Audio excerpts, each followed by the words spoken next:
Good evening and welcome to the In God We Trust video webcast. I am Shawn, Carney, the president of 40 Days for Life. I'm joined by Steve Karlen, the campaign director for 40 Days for Life. Welcome back to Texas. Glad to be here. So it's 65 degrees in Texas. I notice you always want to come down here in the winter. Yes.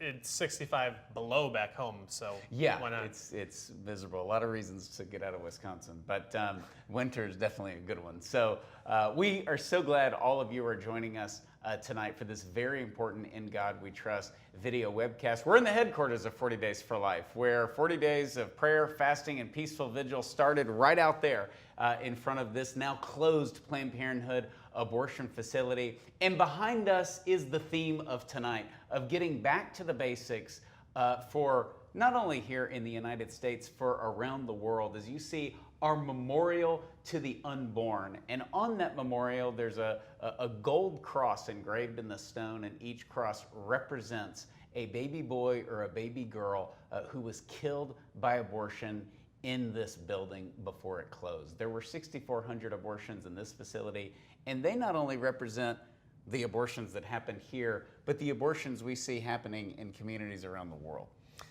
We're just about to hit the Roe versus Wade anniversary and commemorating 63 million lives lost nationwide. I mean, that's a number that's so big it's difficult for us to even comprehend it. And so this memorial is really one that honors all lives lost to abortion, and it inspires us to work and to pray for that day where we don't need to add any more crosses to any more memorials.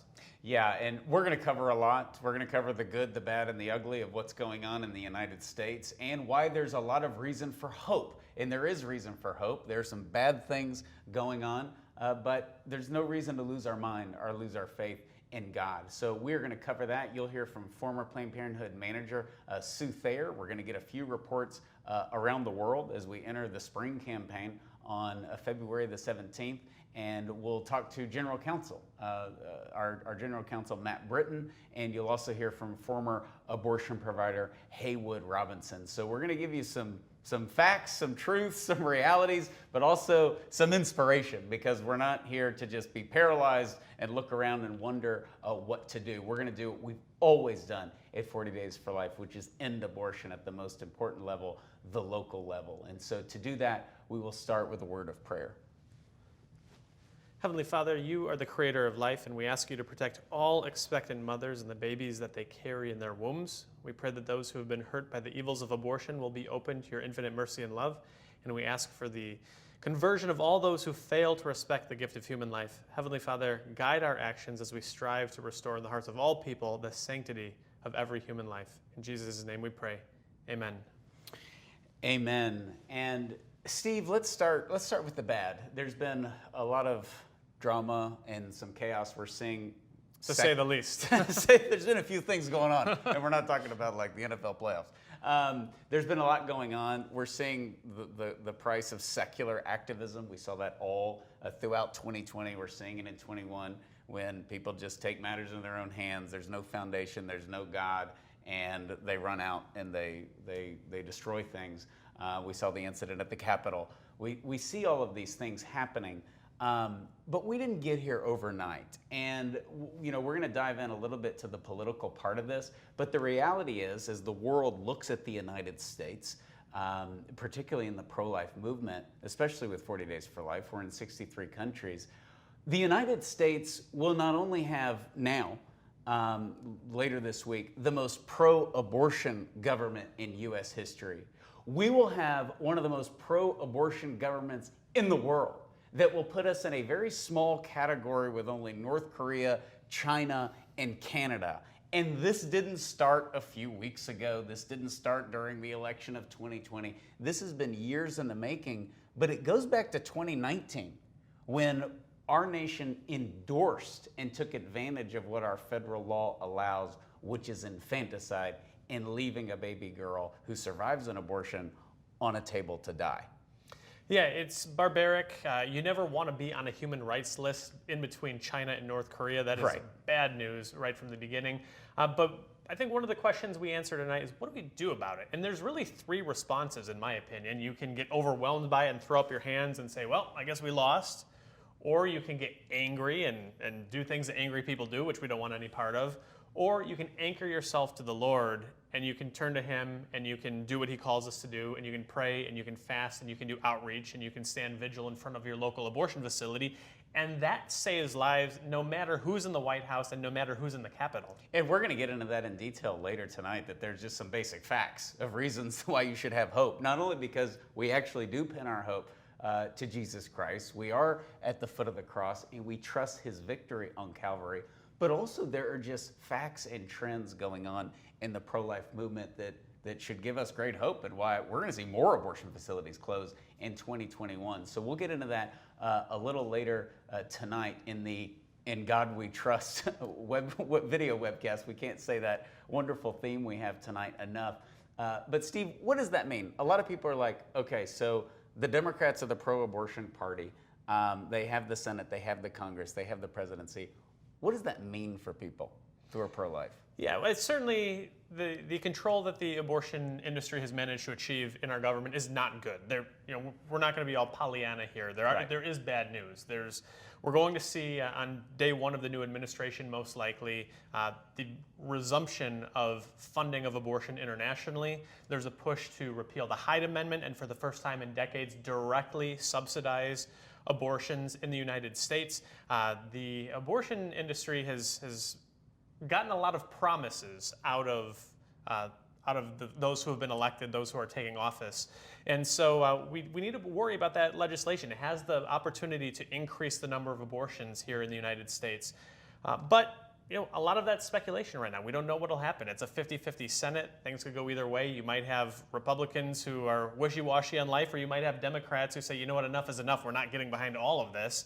So which is why we're saying it is a pro-abortion government, and because of the most pro-abortion government in American history, but because of our laws, because Roe v. Wade allows abortion through all 40 weeks, and the states have regulated it, but we crossed that inevitable line 2 years ago where states like New York, and you saw Governor Cuomo celebrate infanticide.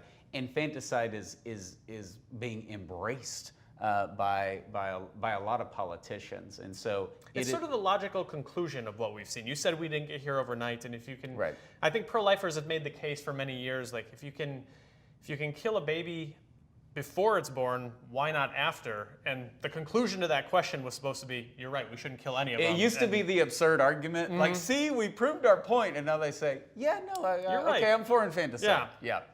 That's exactly what happened. So that's the bad news. But they can't control a few things. They, meaning pro-abortion politicians, or certainly the abortion industry. They can't control what you do and what we do. And we're going to have hundreds of cities participating in 40 Days for Life. We've been in this position before, too. This is not the first pro-abortion president.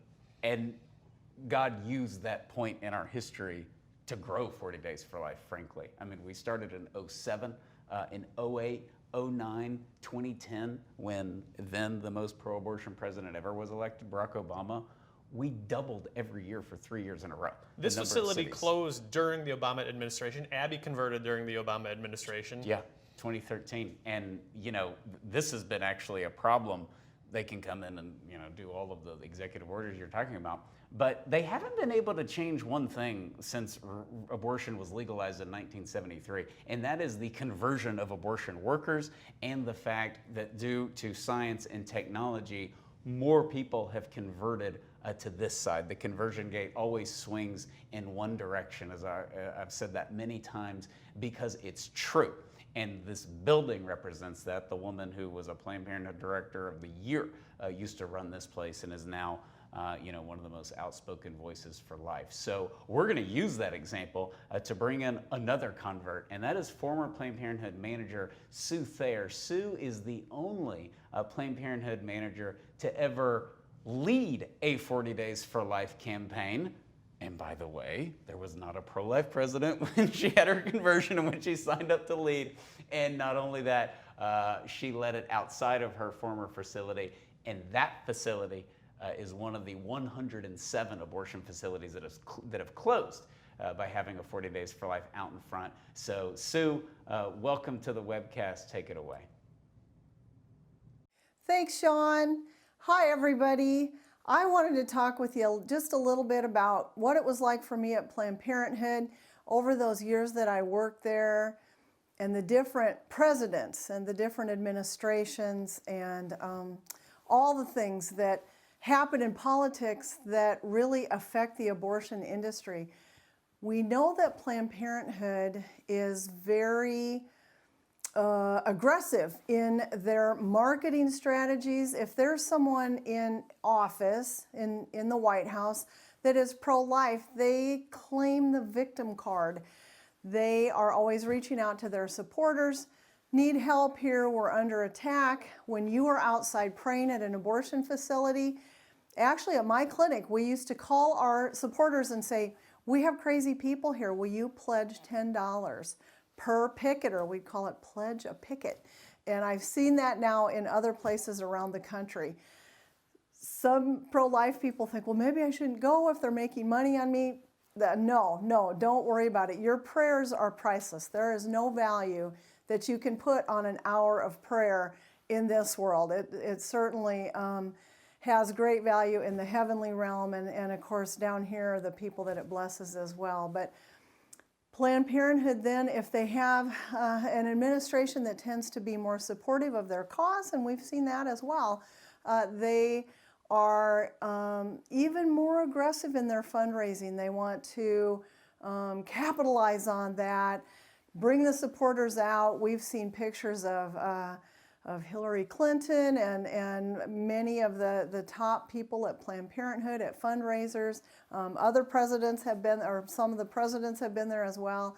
But our mission really, as wonderful pro-life people out on the sidewalk, is to stand firm, stand on the Word of God. We're going to trust in Him no matter what. When we look around, things might seem a little bit bleak, but the Scripture tells us to walk by faith, not by sight. No matter who's in the White House, who's in the Supreme Court, who's in Congress, or who's in the Senate, we are serving the King of Kings and the Lord of Lords, and we know that He's got this. So I've said this before, but it's always true. There's never been a more important time in our country, around the world, to pray, to get out there and pray. We're just trusting that God is in control and He's going to use our prayers. Always remember that our enemy is not the abortion industry. It's not the workers. It's certainly not the women and families and men going in, whether they're getting supplies or abortion services. Our enemy is just the enemy of our soul, and he is in a full court press here in our country.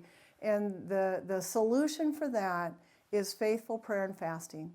And I believe abortion facilities are the place to do that, and to start that prayer, to continue there. Take the time to go out there, stand firm for Christ, and for all those babies, stand for life.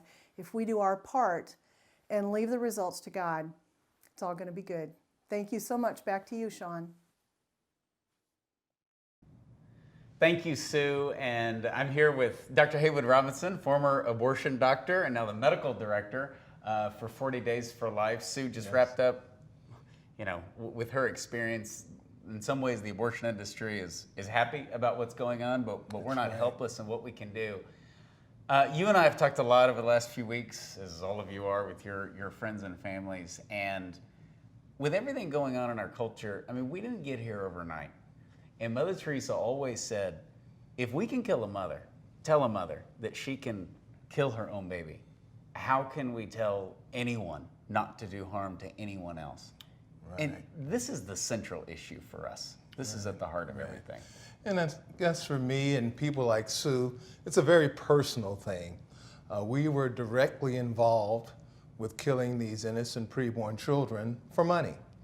And I just want to say that this country and the whole practice of medicine have been pro-life for almost 2,500 years until 1973. 9 men, as our general counsel says, 9 men put on black robes, called themselves supreme, and passed Roe v. Wade, and then we had abortion legalized. For whatever reason, and it's rather complex, doctors decided that they would become the executioners for Roe v. Wade being passed out. This has been a horrible betrayal of the public trust by men and women who were called to be guardians of life, to use their hands for healing and for comfort only. So I feel that I'm, of course, personally responsible, as I've killed many children myself, and we have a memorial for them behind me. Their blood is on our hands, but it's on the hands of our entire country right now. It is, and I think that gives perspective. You know, the world didn't come to an end a few weeks ago, or all of a sudden turn bad. It doesn't turn good or bad when an election takes place. We can look at decades of, we've battered the family, we've redefined marriage, we now can tell a guy that he can just decide he's a girl. We've lost that identity, and we've created identity politics. And I think this is one of the beautiful things that the pro-life movement represents. It crosses all these lines and divisions because it goes into that which is basic, the scientific and the divine reality of the baby in the womb, body and soul. And that's why we have Sue and Haywood and the thousands of other workers who have left this industry, and the millions of women who have had an abortion and regretted it. And I think that, some people are kind of losing their minds a little bit, and there's reasons to be frustrated. We talked about that earlier, but we've got to put first things first. And this is the issue. Once we cross that line that we can kill a baby, you're going to see some civil unrest. You are going to see civil unrest, and the blood of those innocent preborn children cries from the ground. But I have to believe, as you've written in your book, we are going to see the beginning of the end soon of abortion. Abortion is going to stop one way or the other, okay? Either by us turning from our wicked ways or there being judgment from on high. This will not continue, and God will not tolerate it. What we saw during the last presidency was absolutely miraculous. 3 Supreme Court justices who may indeed be the key to Roe v. Wade being overturned. Now, it's unfortunate it has to be the Supreme Court that makes doctors behave in a way they should have always behaved, but sometimes it has to go down that way. What I think we're also going to see is a renaissance, an awakening among the medical field for us to have to rent our garments and admit the great Holocaust that we have cast on the world. It is hypocritical. We heard all of this stuff over the past year. Oh, well, we've got to follow the science. Oh, follow the science. We got to follow the science. Well, let's follow the science, Shawn. Sperm meets egg. That's called a human being, a one-cell human being. Human beings should not be killed. Yeah, and when you're willing to dehumanize someone, as we've seen in other times of our history, you can kill them, but you got to deny the science. You can't follow the science. And in the midst of this, and I referenced this earlier, there's so much good going on in the pro-life movement. We talked about in November and December, 40 Days for Life had our best year in the most important category, which was results. We had more campaigns, we had more babies saved, we just crossed the threshold of the 18,000th baby saved from abortion, and the grassroots abortion industry is in bad shape. They are in bad shape. Planned Parenthood's very top heavy. They still don't have a CEO. They're on their 4th one in 5 years. It's a total disaster at the top. And we have seen Planned Parenthood close 32% of their locations over the last decade. That's with a pro-abortion President Obama and a pro-life one in Trump. The last 10 years, 32% of Planned Parenthood locations have closed. Since 1991, over half of all the abortion facilities have closed in America. And I think it's important right now to state that, because that means it's not some nice thing to say that we can end abortion, in our country or in our community or in our state. It is happening currently. And that needs to give us great hope, no matter who's in Washington or, some people just need to turn the news off completely and go out and pray and fast in front of their abortion facility, which is what you've been telling me to do since March when COVID hit. But it's true, and it helps us put first things first. Right. My biggest concern is not about the election or the turmoil that we're having. My biggest concern is about us. Are we going to be faithful? Are we going to believe that Jesus says, I have overcome the world? Okay? I got this, Jesus said. So all we've got to do, whether you're a doctor, whether you're a plumber, whether you're a babysitter, you can be a part of 40 Days for Life because you can pray, you can fast, and you can make a difference. The other thing that's so interesting about our movement, and most of the people that are watching know that this is a global ministry that we have. This is not just about abortion in the United States. This is an unprecedented Holocaust of proportion that we've just not seen. And Funded by over 92% of the governments in the world. There's genocides and holocausts in different parts of the world, but it's not to say my Holocaust can beat up your Holocaust. That's not the point. But it is to put it in a historical context that by the numbers alone, the world has never seen anything like this. We've never killed 56 million of our own worldwide every year, which is what abortion does, with the support and the money of most of the governments in the world. That's amazing. We know in our particular country, our elected officials are supposed to serve at our consent, but it's been flipped around. Basically, they're leading us and they're pretty much telling us what to do. But because God is in charge, we are going to be able to flip that. And all I can say is I'm going to pledge to be faithful, and I can't wait for that day when we will be able to rejoice seeing the overthrow of Roe v. Wade, but that doesn't end it because, of course, we'll have to fight from state to state. But just the repeal of Roe v. Wade will just pull back such a dark, dark curtain, which holds and veils the United States and the entire world. And it's still New Year. It's 2021. Some people want to go back to 2020, but we don't know if 2020 was that the appetizer of 2021. I hope not. But it's still January. Make a pro-life resolution. You know, so some of y'all have done so many things in the pro-life movement and 40 Days for Life, and some of you are just watching this tonight, you know, for the first time. Make a pro-life resolution by the end of today. So you mentioned it was worldwide. Right now we're going to go across the pond to the International Campaign Director, Robert Colquhoun, who joins us from London. Robert, take it away. Hi, this is Robert Colquhoun, Director of International Campaigns for 40 Days for Life. Thank you, Shawn. Well, for such a time as this, what an exciting time to be a leader or a volunteer for 40 Days for Life right now. 2020, we had our best year ever, over 1,000 babies saved. Despite the craziness of 2020, we still saw incredible grace-filled results. And there's three things I want to talk about on this video. The first is international perspective.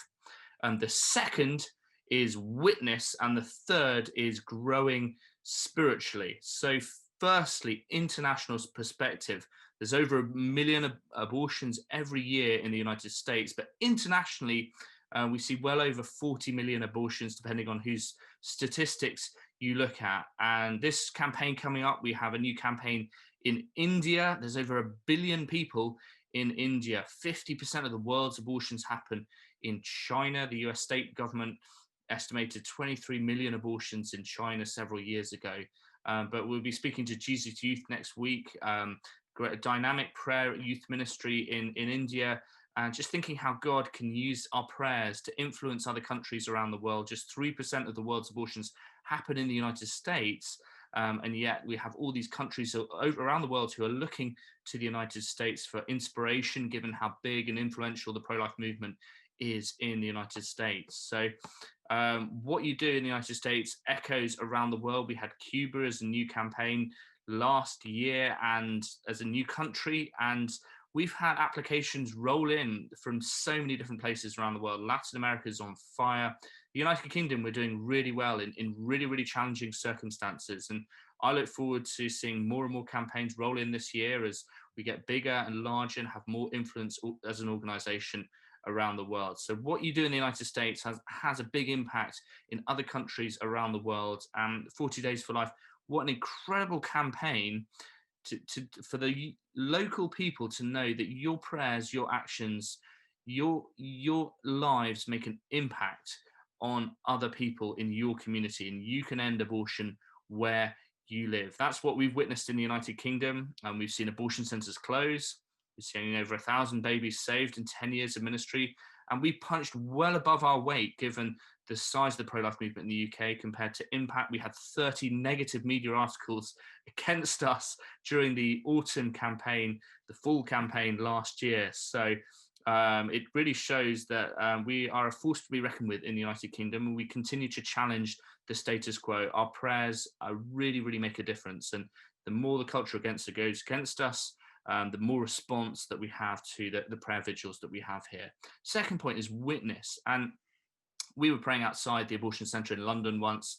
We saw these people with skull and crossbones come up to us as we began to get a little bit scared and concerned about the situation. It turned out they were herbalists from Devon who just wanted to know what we were doing. But our witness outside the abortion centre in the UK, wherever you live, is so powerful. It's the most effective thing that we can do personally to respond to the crisis of abortion. And we don't witness, our personal presence praying there makes such a huge impact, not only to all the passers-by, to all those considering abortion, to all those who've had abortion who witness us either driving or walking by at this time.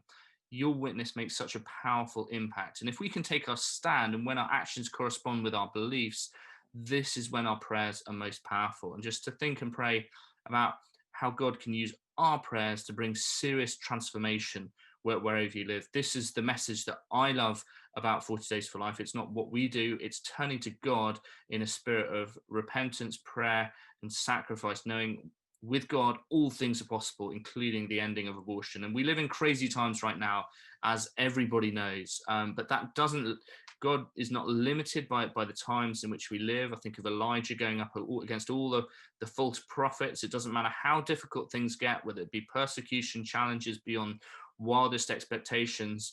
Your prayers make a real difference. And we've resolved as a family to pray hard in this time, to choose joy every day, and to know that God is in control. He is in control at all times. And when we can pray and do his will every day, that's when miracles are going to happen. So I'm excited to what God has in store for this year, 2021. I'm in awe of who's applied, from applications all around the world. The last point I want to make is grow spiritually during this time. We know all about the blessings of babies saved, abortion centers closing, but it's also a time to grow spiritually during this next 40 Days for Lifetime campaign during Lent. Is you can grow spiritually, personally, even if you don't see any other spiritual blessings happen, no tangible evidence of much happening during your campaign. You can grow personally in your relationship with God and in relationship with the Lord through intense times in prayer, of giving everything to the vigil, to give it everything you've got, and leave the rest to God, to do everything that we're called to do, to pray as if, to work as if everything depended on us, and pray as if everything depended on God, that he can bring great transformation, can bring great healing. And I'm in awe of what he has done so far during the campaigns, and I look forward to what he has in store for 2021. So that's the international perspective. Your witness is the most powerful, incredible thing ever. And pray for personal transformation, growth spiritually during this campaign, and open your hearts and minds to what God can accomplish in and through your efforts. May God bless you. Thank you, Robert, for that great report. A lot of good stuff in store internationally for 40 Days for Life, as so many of these countries have been looking at us for over the last few weeks. I'm joined now by Matt Britton, the General Counsel for 40 Days for Life. You were a 4-term elected prosecutor and a corporate attorney, and back when being politician was a noble it wasn't endeavor. like it is today. At least At the local level. Okay, yeah. There's a little bit of shame in it, apparently. Yeah, there's a lot we could actually Sorry, I've continue interrupted you in my introduction. We could continue to talk about that, actually, but we won't get into that. We've talked a lot about politicians. So you and I were talking off camera, and I mean, you know, there's good reasons to be frustrated, and there's some real problems. And we do have the most pro-abortion government, one of the most pro-abortion governments in the world, the most in U.S. history for sure. But I mean, I've gone to mass with the kids, and I've been up at the kids' schools, and people are coming up, like parents, like, that's the end of 40 Days for Life. You guys are finished. They're just gonna lock you up, and you won't be able to go out there. Some people are kind of losing their minds. I mean, we're not gonna lose our rights, are we?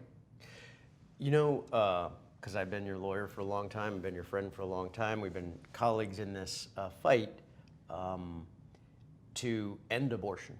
You know, one building at a time, just like this building. And I think you'll agree. I've always told you, lawyers, they don't make decisions. They tell you about risk. People make decisions, and that's what's happening here. It's like, oh, well, I guess we have a pro-abortion president. Let's just give up. Yeah, right. Yeah. This is why We don't have to go to church anymore. Yeah, that's the point. Of course we do, because this is why we don't rely on men. Right. We don't rely on mankind. We don't rely on womankind. We don't rely on anyone. We're creations of Almighty God and made in His image. And that's why I always say at the end of my talks, even though when they're legal talks, that we got to fight this in the courts, of course, and we got to fight it in the halls of justice, or at least the legal halls these days. Yeah, but this battle is going to be won on our knees. So to say that is to give in to despair, which is the tool of the devil. And so, of course, as counsel of 40 Days for Life and a board member, I've always supported you in all of these fights which we bring, and they are good fights. But 40 Days for Life does that one thing in 3 parts: pray and fast, because some demons can only be driven out by prayer and fasting. And if it wasn't a demon that convinced women to turn the safest place in the world, the womb, into the most dangerous battlefield in the world, I don't know what it was, because Mom used to protect babies. It wasn't a politician. And then, of course, when possible, community outreach. But that's us doing it. What the important thing is being faithful, being obedient, not even being successful. And you mentioned earlier, I think it was with Haywood or Robert maybe, that we have passed the 18,000 baby milestone. Saved, yeah. Yeah, but what if it was 18 or 1? Right. Or 1. You'd never give up. Right. You'd never give up. If you ran out and said, I'm going to save a bunch of kids, and you came back and you said, I could only save 1, it would be a success. And 40 Days for Life thrives in places. We just heard from Robert. I mean, London, we've been over there. It's insane what he's up against. He's closed a major abortion facility in downtown London. California's the largest state for 40 Days for Life. They weren't like, pro-life 10 years ago, and now they've... Although that begs the question, do you hear more from some people in California Yeah, than you do from what really... But the thing about London is a great point, right? Because, we've been all around the world together. I more than you. I know when I started here, you thought international travel was leaving Texas. You're going to Oklahoma. Yeah, that's right. It's a great place. I've heard of it. It's far away. Good people. Yeah, I don't have a passport. But, you talk about a difficult situation, and we've been there so many times. They're not only rabidly pro-abortion, although the United States laws are worse. Right. They're secular. Right. They're secular. When you travel around the world and you come back to the United States, among the fantastic things about our country, among the fantastic things about the best nation on earth, despite our problems, nothing other than God doesn't have problems. We are a religious country. People go to church in our country. They're down to 2% in Spain, 4%. They don't identify at all. If they identify, they don't go. Right, and the first time I went to London to speak, this gentleman came up and I talked about World War II, and my grandfather served in the Pacific, and I talked about the allies and the bond that our 2 great countries have in England and America. And this elderly gentleman came up and he said it was good to hear a young American mention the war, because we didn't figure y'all knew any history, and that you recognize the sacrifices that we went through. But he pointed at me and he said, but what took you so long to come over here and teach us how to end abortion? And it really hit me. That was in 2012. And that hit me of the world really does look at America for the pro-life movement. In almost all of Europe, if they came to the United States, they would be one of the most pro-life states on day one, because most of Europe doesn't allow abortion past 12 weeks, which is unheard of in America. You know, all states allow it past 12 weeks in America. And so, you know, we kind of think, well, our abortion laws aren't that bad. We're really pro-life. Our people are pro-life, and we have the Sue Thayers of the world and the Dr. Haywood Robinsons of the world and the converts, and we're leading the pro-life movement in the world as a nation. But we are not the most pro-life country at all. Not through our laws. By any means. This Yeah. is why we can't fall into the trap. Oh, okay. The legislature in my state passed a law like they did recently in Illinois, Rhode Island, New York. I guess we lost the fight. Let's go save the whales. Yeah. You know, it can never be. It can never be. Because if there's no life, we don't need a legislature. In fact, we don't even need a church. If there are no people. No, and I want to get to the Supreme Court because I am a lawyer and I haven't mentioned one legal thing. Right, and I remember you back in October saying, if Donald Trump loses, his pro-life legacy will be the 3 justices and changing the court and adding Amy Coney Barrett. And now he's not president, so that's what we're looking at. But when the guy says no, they're gonna pack the court. Right. And they're going to outlaw, they're going to say that you're terrorists and outlaw you going and peacefully praying in front of an abortion facility and essentially propose and pass buffer zones. Explain what a buffer zone is and why America's never gone for it. Yeah. So first of all, it's not going to happen. One of the great things that happened is, and if we look at what's happening in our presidential election cycle, you know, many people, I think most people, thought that Donald Trump getting elected, think what you want about him, but in terms of the pro-life, he was the greatest pro-life president that we ever had, and one of the greatest pro-life leaders, maybe the guy in Poland or something like that. Right. But in terms of the pro-life, if you are pro-life, which we know almost everybody is, certainly in their hearts, if not in their minds, but at some point they want some restrictions. It was a miracle Donald Trump. Nobody thought he was going to win to begin with. Nobody thought he was running as a serious candidate. And why can't we get on our knees and thank God that we were blessed that we had 4 years of pro-life legislation? Well, even if a second election came along, there would only be 8 years, right? Right. I mean, and that's why I said before, this battle will be won on our knees. There will be new judges, there'll be new presidents, there'll be new laws. They could even overturn Roe v. Wade and then have a new Roe v. Wade. Right. We've seen that. But the really big legacy is these hundreds of judges and 3 United States Supreme Court justices. Why? Because there was a 5-4 majority, so we thought, until Chief Justice Roberts turned out to be a traitor to the values that we thought that he held, and I think that he thought that he held, right? And he basically is not a good candidate to overturn Roe v. Wade. So Amy Barrett gets appointed to the Supreme Court, and now there's a 6-3 majority, which really is a solid 5-4. So if the case comes up, I did predict that Roe v. Wade would be overturned last year. It turned out I was wrong. Now I know what that feels like, so there's some good. But finally happened. You had told me how bad it was, and it's terrible.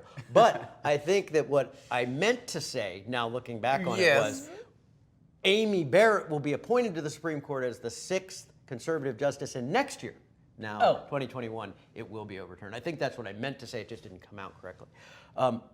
So what we're talking about court packing, to finally get to your question, is there doesn't have to be 9 justices. There hasn't always been 9 justices. And so will the legislature put in more and more and more, like other socialist nations, so that they just say, okay, you have 6 conservative justices, we'll just make it 14, and we'll get 8 liberal justices. Inexplicably to me, as soon as Biden's was certified, they asked for Breyer to step down, who's on the left. I don't even know what that means, so I can't possibly figure out what they're doing, but that would be court packing, putting more judges on. The problem with that is then you get up to 14 judges, 15 judges, and then the Republicans take over, and they're like, oh, we're behind by 6, so we'll add 6 more, and then you have hundreds. And that nobody's for this. So that's what court packing is. FDR suggested it. His own party wouldn't allow him to do it. They asked Biden about it on the campaign, and he said, I'll give my answer after the election. So who knows? He's been previously against it. He's been previously against it, yeah. And but so we'll see how that plays out. But on buffer zones, if they say, hey, we think everybody that supported Trump if Trump is pro-life, then all pro-lifers are like Trump, and we see Trump as crazy and violent and inciting violence. We need to lock up all the pro-lifers. So well, here's what buffer zones are. You see those beautiful angels in the back of us in front of the memorial for those thousands of babies that were killed in this building. Unbelievable. A buffer zone is like saying you can't get any closer than Matt and Shawn are to those angels and talk about pro-life. You can go in there and talk about which coffee you like. You can go in there and talk about whether your truck is better than my truck, the debate of many people who live in the country. But you can't talk about pro-life. That has been universally condemned, 8-0, 9-0, only in a couple of cases, Colorado v. Hill and recently in Price v. Chicago, a couple of cases. Everyone else, 9-0, they said, we can't have that because if we condemn speech we don't like, even speech which we find to be obnoxious, we're next. Didn't RBG say it's simply un-American? Did, yeah. And as some of the justices have said, if we are allowed to go out into a street and stop our neighbor on the street and ask them the time of day or directions or about the weather, but we cannot ask them about the most important issue of our time, abortion. And what we mean is to convince an abortion-minded woman not to have an abortion, then the right to free speech means nothing at all. And we saw that in Nottingham, England. That argument was made by our leader there, and he prevailed. And the judge said, the city council has taken sides. It's on the record. The city council has taken sides, and we won, and they actually awarded him attorney's fees, even though he didn't have an attorney. Right. He did it himself. But the reference in the U.S. Supreme Court case where who said that? Was that Scalia at the time? It was no. It was actually, I can't remember. Listed out exactly what we're doing for somebody Yes. going up trying to convince you not to have an abortion, that's in the law. It should give us great confidence. It's also a little bit of a breather of America is still America in our rights, and if we don't use them, we will lose them. And it's a very long, complicated way to say we are going to have a Spring 40 Days for Life campaign. We're not going away. Nothing has changed. We will continue to do what we have always done, which is to show up, to pray, and to fast. And it's needed now more than ever. And I know I've gone over my time limit, Shawn, but I just want to say, we're Americans. Americans have always been for the underdog. Americans have always been for helping someone else out who couldn't help themselves. And here, we can't blame this on a foreign invader. We can't blame it on a pandemic or COVID-19. No. Mom and dad are killing over 1 million American babies a year through their own choice. It doesn't matter how immoral or corrupt our politicians or the law is if there are no parents who are willing to kill their children. You heard from Dr. Haywood Robinson, who, praise be to God, is making up for what you heard him talk about by spreading the gospel of life. If we don't have doctors that will do abortions and women that will seek them and men that will drive women to abortions or get them in a position where they need an abortion, then it doesn't matter how corrupt our laws are. And that's why I say lawyers can't rule the world. Right. We need to rule the world as people, as human beings who love one another. And that's what 40 Days for Life. I've thought about, what is 40 Days for Life? We get that question. What do you guys love? I mean, because if we're not out there loving people, it doesn't matter. And it's the market. And I've said 1 million times, there wasn't one woman who pulled in to have an abortion here who got out and said, who won the congressional district, 26th congressional district in the state of Texas? Was it a Democrat or Republican? They don't care who's in office. They want a way out. And we can kill, no pun intended, that market by going out and loving them and giving them the option to turn around. And that's why this place is closed. That's why there are 107 abortion facilities closed. It doesn't, we are not prevented from getting rid of the demand. And I heard it on the street one time. And I keep going. I was in Alabama with my number 3 daughter, who's now serving our country as a nurse in the Army. And a young woman walked up. She was 19, and you find out in the story how I knew that. And she was walking up, and our great leader said, "Honey, you don't want to go in there."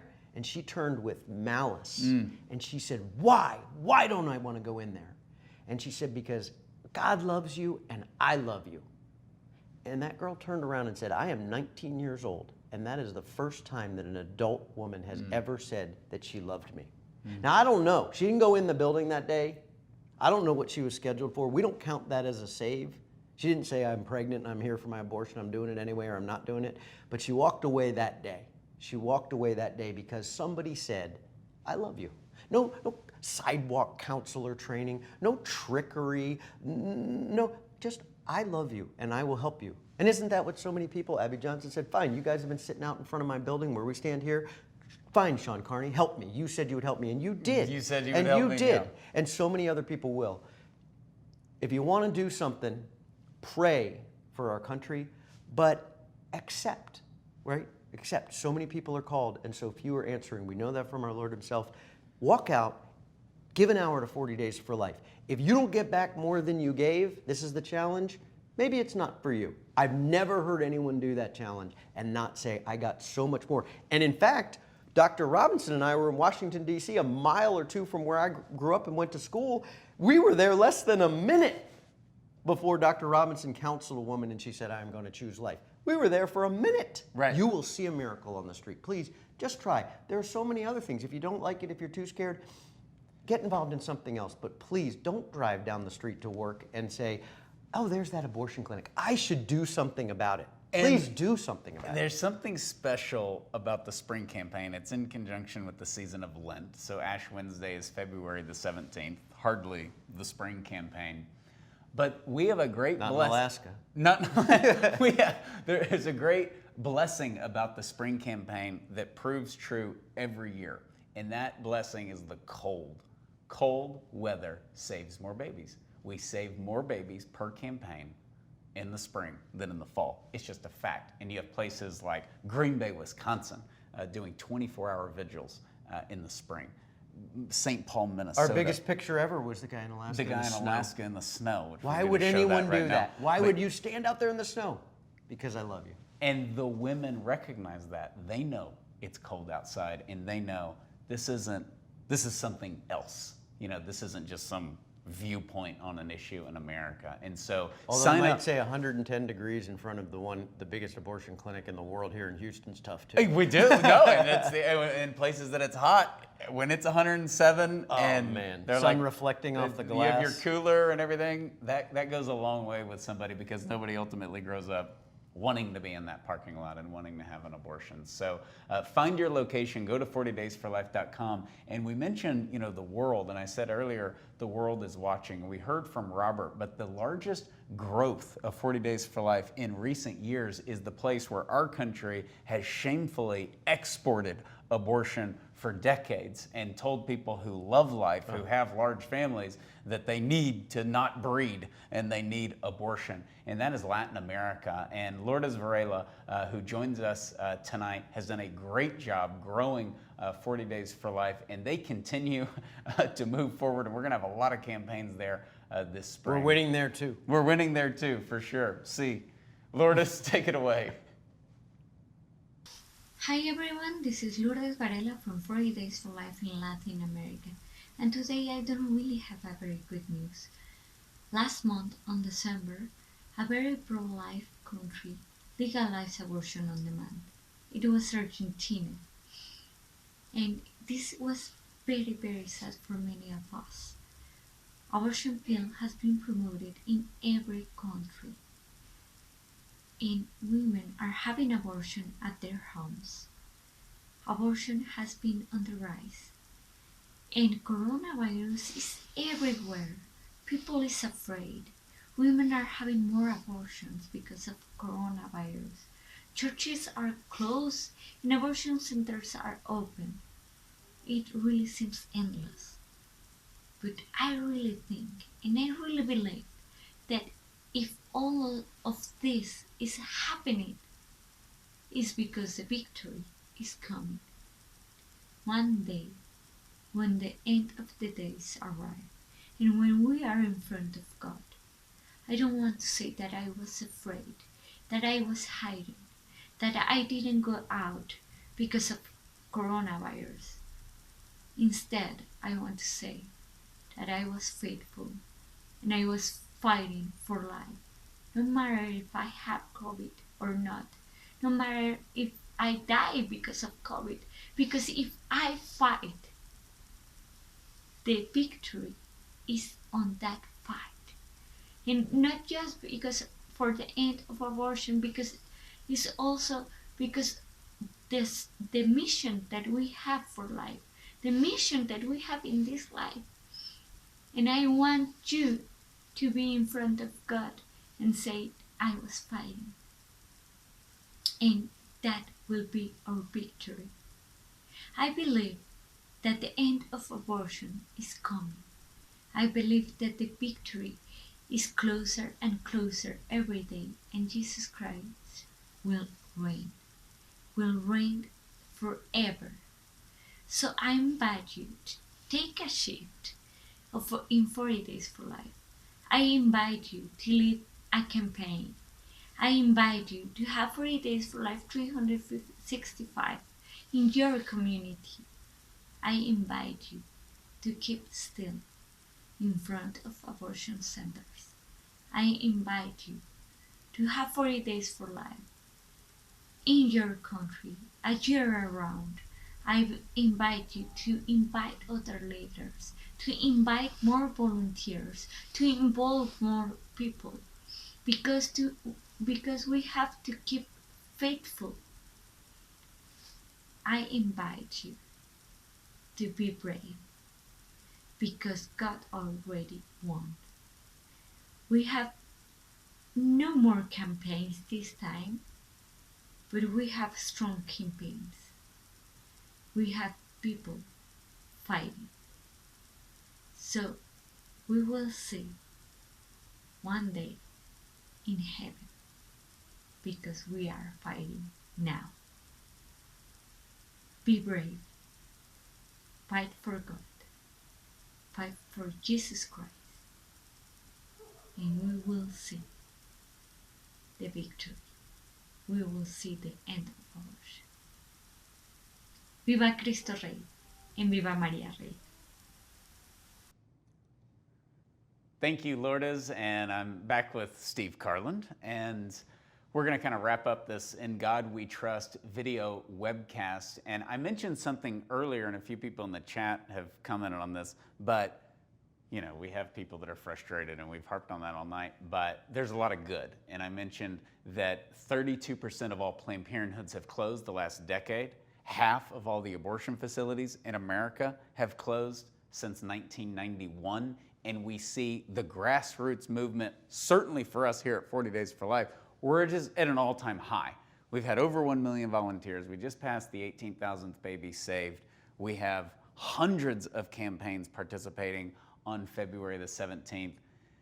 You know, this is the time to move on and to put our faith in God, to put our trust in God, and to make a pro-life resolution, which I said that and you said, it's January 19th, there are people still making pro-life resolutions. They made them, they broke them. It's time to remake them. This is time to get after it again. Yeah, carbs are good, just accept it, you know, forget the weight loss, make a pro-life resolution. I think that's more needed right now than anything else in our lives. But there's some great opportunities, and here we are, we're coming up on the 48th anniversary of Roe v. Wade on Friday. Yeah, and that is not a moment to just let pass and be like, oh yeah, that's too bad, 48 years. I hope there's not 49. This is a moment to take action and go out and stand up for life, because it makes a difference. People notice, and the way that we lose this abortion battle is if we quit raising the awareness of it. If we just kind of let these anniversaries slide by and we don't do anything about it, it's when we're out there and peacefully assembling, that wakes up the legislators, it lets them know voters are paying attention, it reaches out to the women who are abortion minded, and to the people, you know, perhaps even at times the majority of fellow citizens are they're kind of on the fence about abortion. They don't really like it, but they don't really know about banning it. This is an opportunity to make your voice heard and to change a heart. Yeah, and when we were talking about this is the most pro-abortion government we've ever had, and one of the most pro-abortion governments in the world, putting us in the shameful category with China and North Korea. That is real. And what Friday represents, January 22nd, is 64 million babies who have been aborted these last 48 years just in the United States, and has led our country to export this injustice to other countries. And when we do those things, whether you want to do them or not this year, whether it's comfortable or not, that's irrelevant. When we do these things and we make a real resolution, a pro-life resolution to help save a baby this year from abortion, we do it in solidarity with those babies who are being aborted today. There's 3,000 abortions today. And there were 6,400 in this building, which are on this beautiful memorial behind us. And that's a great reminder, not just for us at our headquarters, but for all of us in the pro-life movement, that this is why we do this. No unborn child will be forgotten. And we can join our efforts for the sins of abortion, but certainly be remembering them and be in solidarity with the babies who are being aborted. That's why I think this effort to restore respect for life is really twofold. We want to memorialize those who've been lost so that they're never forgotten, just as you just mentioned. But just as President Lincoln said, we move forward that they may not have given their lives in vain. And if these children who have been lost here, the greatest legacy perhaps that they can have, the greatest gift that we can give them, is to stand up and make sure that their brothers and sisters still in the womb are not also lost to abortion. And there's a huge lie that I believe is from the devil, and that's that this is here to stay. Kind of like you build a bridge, and they're just never going to tear that bridge down. They're going to always repair it. We always need it. There'll never be another way of travel. It just ends up like some other issue. This is just the way it is, I don't believe that. I believe that abortion will end. I believe that it is ending. And I believe, because as we talked about earlier, there is nothing else like abortion today.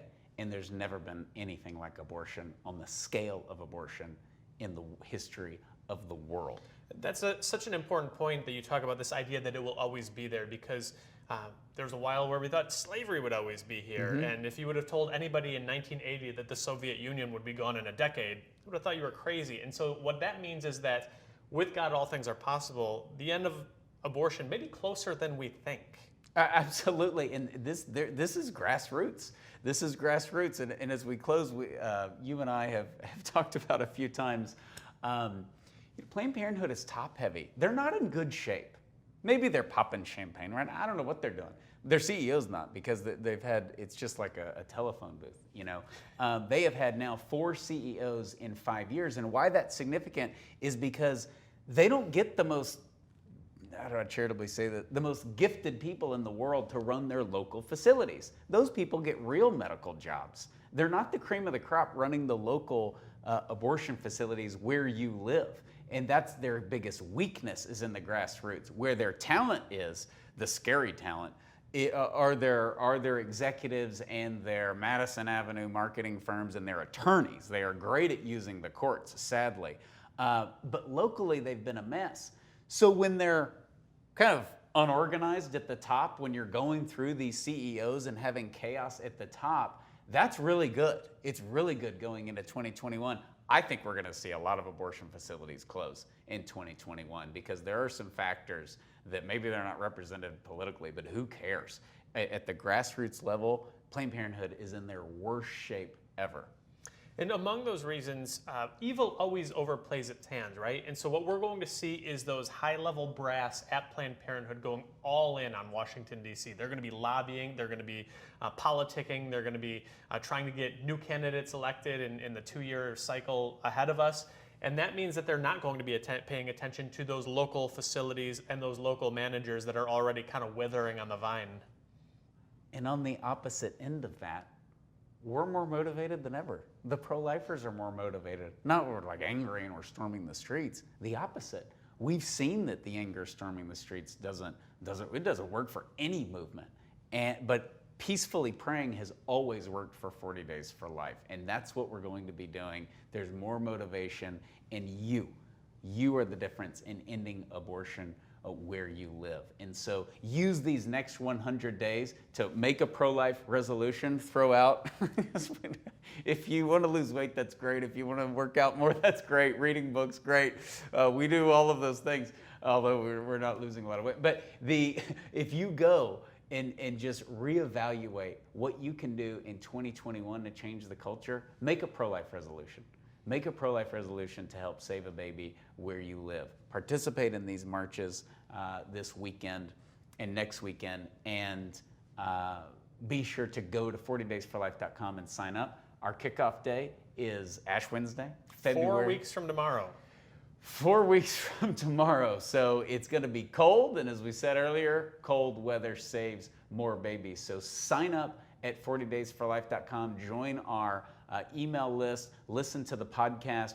But gear yourself up, whether it be going to 40daysforlifegear.com. We have pro-life signs, we have hoodies, we have beanies, they have all sorts of specials on the website. But also get one of the books to read during the 40 Days for Life campaign. Steve's new book is very telling now.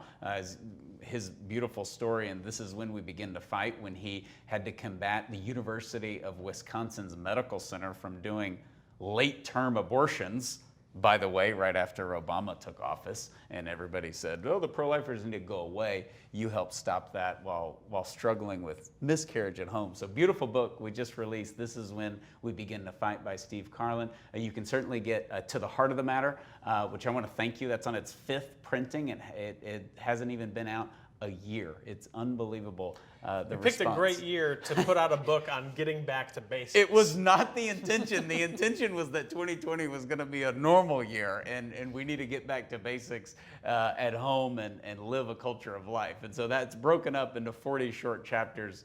I didn't know that the world was going to go insane, but that was the great feedback that I'm very grateful to all of you for who sent it in. We needed this during this time of turmoil, of reorganizing our lives and focusing on God and living a culture of life. So check out the books. You could follow along in the campaign, read something, definitely dedicate more time to prayer. The great need our culture has shown in America and abroad is the need for Jesus Christ. And we can't share him or know him or grow closer to him if we don't talk to him. And so we need to pray more, alone, in silence, away from all the noise. And in that, we will have peace of mind, peace of heart, and will be equipped to effectively go out and joyfully share his message in the darkest corners of our culture. So thank you, Steve. Thank you all for participating in this In God We Trust webcast. Be sure we will send this out tomorrow. If you're not on the email list, get on it.